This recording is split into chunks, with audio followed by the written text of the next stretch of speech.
Greetings, this is Randy Osborne, and welcome to another edition of Florida Government Watch.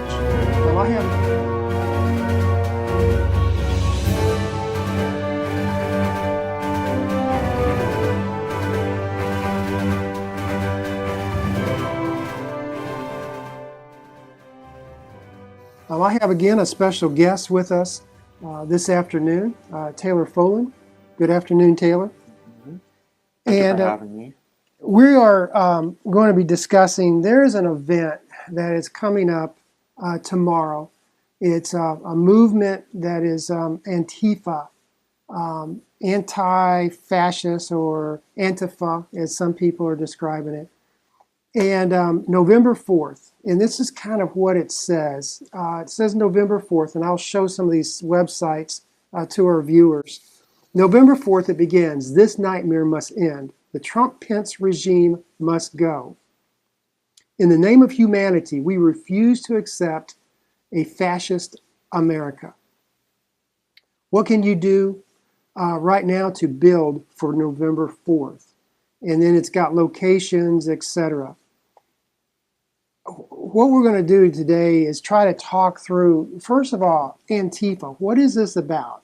And it's kind of like something that has sprung up all across the United States in very recent times. In fact, it was just kind of during the time that President Trump was going through the general election process. And then right after that, there was some attempts to basically delegitimize him. And there was a lot of confrontation in rallies, in Trump rallies, with these groups of people. What is your take on that as a millennial? What is going on here? And because a lot of this is coming up through young people and through college campuses. Well, I was reading about a university, I believe, in the Midwest that has a mandatory patriotism class. And this is what happens when you allow political correctness and Common Core to take over common sense. Antifa, however you want to say them, they are the real fascists. We aren't. We are the Americans who love our country, want to protect it, want to protect our borders, our sovereignty. These people hate America. They don't love America. They're coming for everything that makes us Americans, makes us proud to be Americans.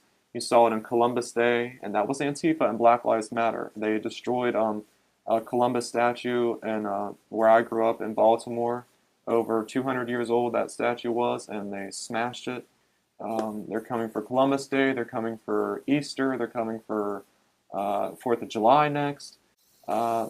This liberal leftist globalist movement is being funded by Soros. George Soros, Open Society Foundation. And it has to stop. It's got to stop, and however you do it, they've already been declared a terrorist organization by DHS, Antifa, and Black Lives Matter needs to be next. What I've noticed on this, first of all, they put out a full-page ad in the New York Times. Fake news. Yeah, a couple days ago. A full-page ad. And these ads are not cheap. I would guess somewhere in the neighborhood, a full-page ad in the New York Times paper, probably somewhere in the neighborhood of about $100,000. Yeah. So this is not cheap. This is not something that a couple guys got together and said, hey, we're going to do this. I mean, this is not cheap what they're doing. They also have a website. It's called refusefascism.org. A lot of times organizations, especially organizations such as this, and I'm going to call them communist organizations, because I believe that's what they are. What they do is they will take a term like anti-fascist. Okay, it sounds like a good thing. It sounds like, we want to refuse fascism. We're coming against fascism. Sounds like a pretty good thing. Right.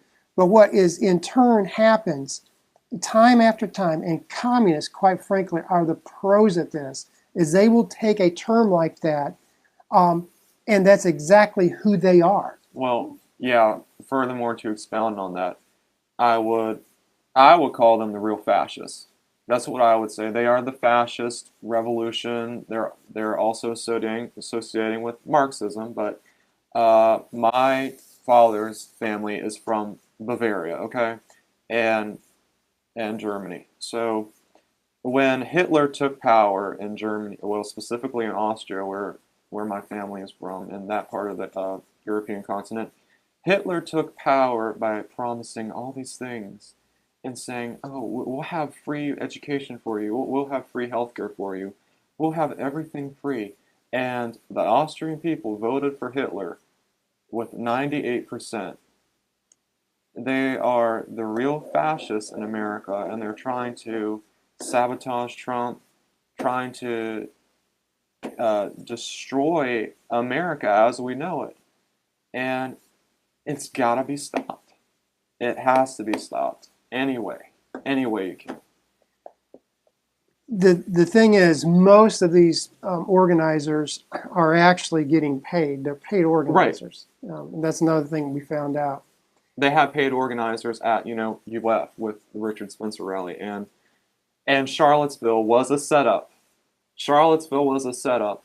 They had people being bussed in, Black Lives Matter and the white supremacists together. They were being bussed in, funded by Soros and other leftist Islamic coalitions. If I'm not mistaken, there were witnesses that said Yeah. that Black Lives Matter, white supremacist groups, Antifa groups were all coming and getting off on the same bus, and they were chartered buses. Yeah.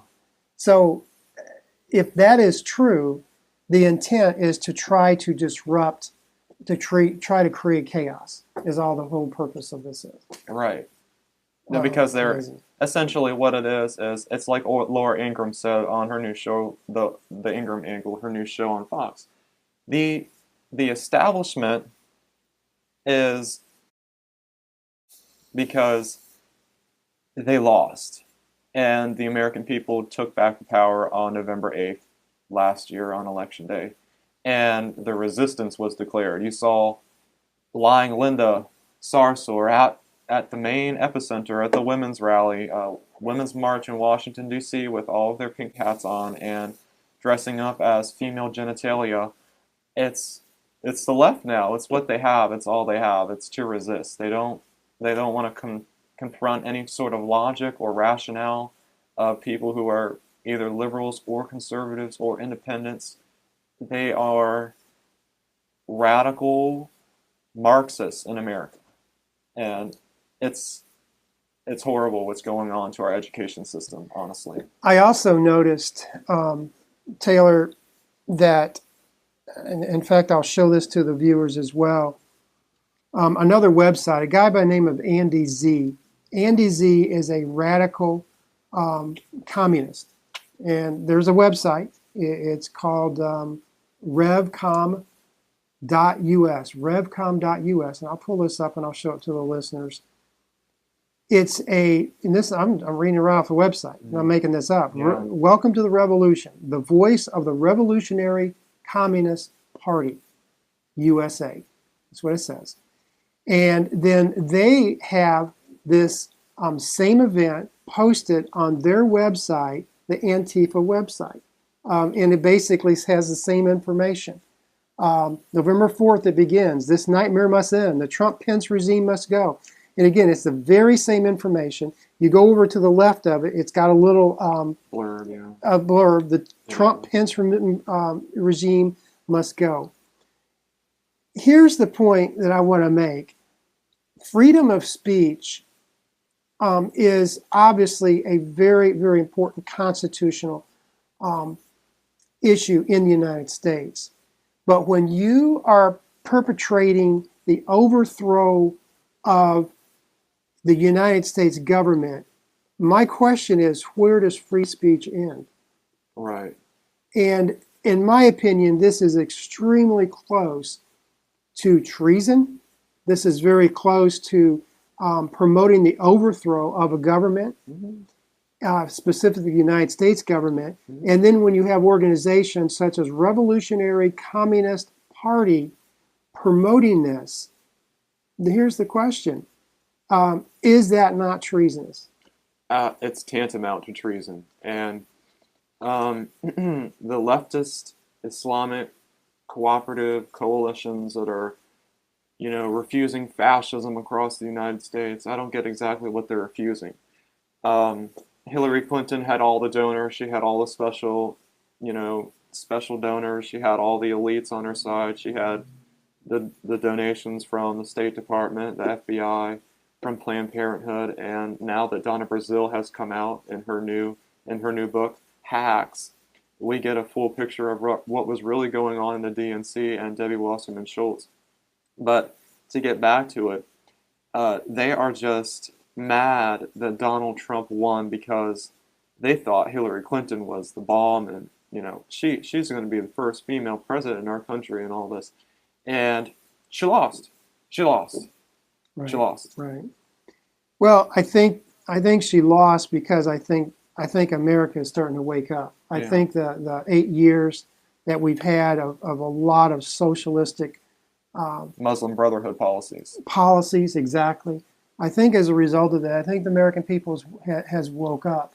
Mm-hmm. The question is this: are they going to stay engaged, and will they continue to stay engaged? Because this kind of stuff, they're not backing down. They're not backing down. This thing is heavily, heavily funded.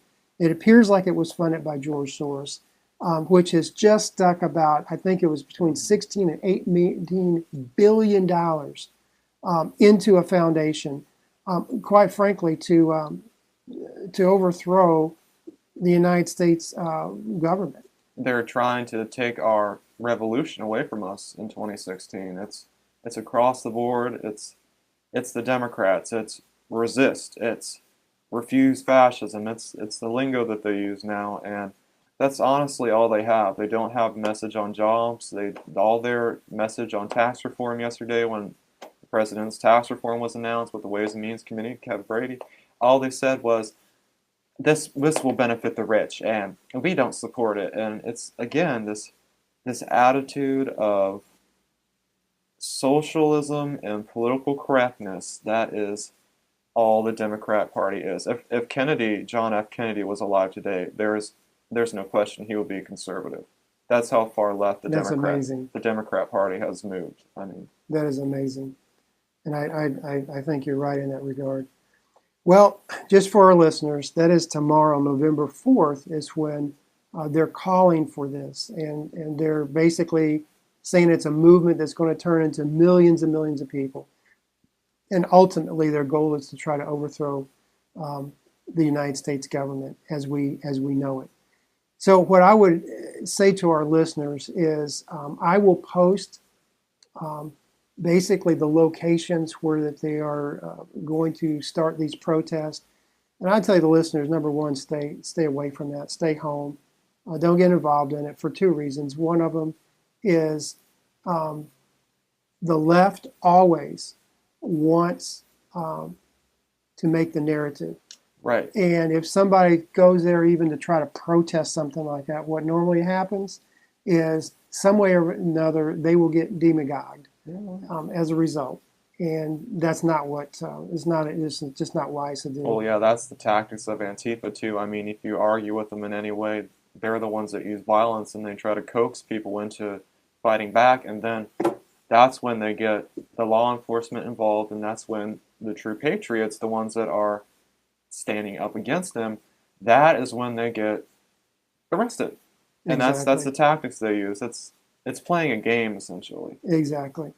The other thing is people like George Soros that has made very, very blatant claims that he wants to destroy the United States economy, to overthrow the United States government. He's made those blatant claims. Flagrant. Again, I mean, this guy, United States government needs to hold this guy accountable for that. They need to freeze all the assets of this guy, in my opinion, because we, as a free republic, there is limits to free speech, and that free speech is when you're trying to overthrow our Constitution and our way of life in the United States, that's beyond freedom of speech. That is quite honestly treason.